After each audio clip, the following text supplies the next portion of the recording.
Taste the Daily. தலைநகர் டெல்லியில் 76வது குடியரசு தின விழா வெகு விமர்சையாக கொண்டாடப்பட்டது.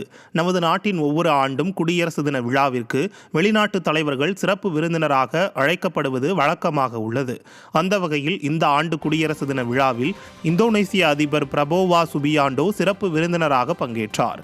இதையொட்டி குடியரசுத் தலைவர் திரௌபதி முர்மு மற்றும் இந்தோனேசிய அதிபர் பிரபோவோ சுபியாண்டோ ஆகியோர் குதிரை வண்டியில் கடமை பாதைக்கு வந்தனர்.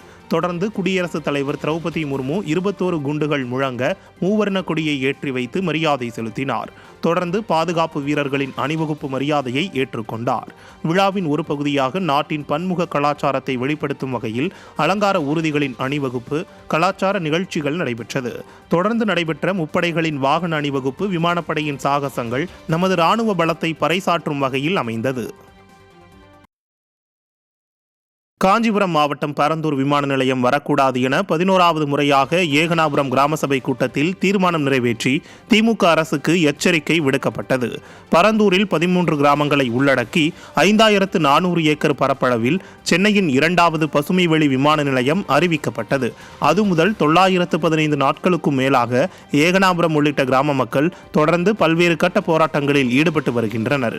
இந்நிலையில் ஏகனாபுரம் கிராம மக்கள் 10 கிராம சபை கூட்டத்தில் விமான நிலையம் அமையக்கூடாது என தீர்மானம் இயற்றியுள்ளனர்.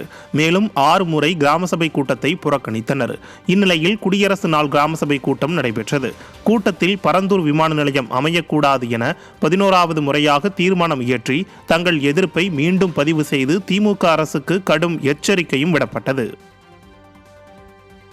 விவசாயத்தையும் விவசாய நிலங்களையும் நமது கிராமத்தையும் முழுமையாய் கபலீகரம் செய்யும் மாநில அரசு கொண்டு வர துடிக்கும் பரந்தூர் பசுமை விமான நிலைய திட்டத்தை எந்த வகையிலும் ஏற்காமல் கிராம சபை நிராகரிப்பதோடு திட்டத்தை கைவிட வேண்டி மத்திய மாநில அரசுகளை கிராம சபை தனது தீர்மானத்தின் மூலம் கொண்டு வேண்டுகிறது.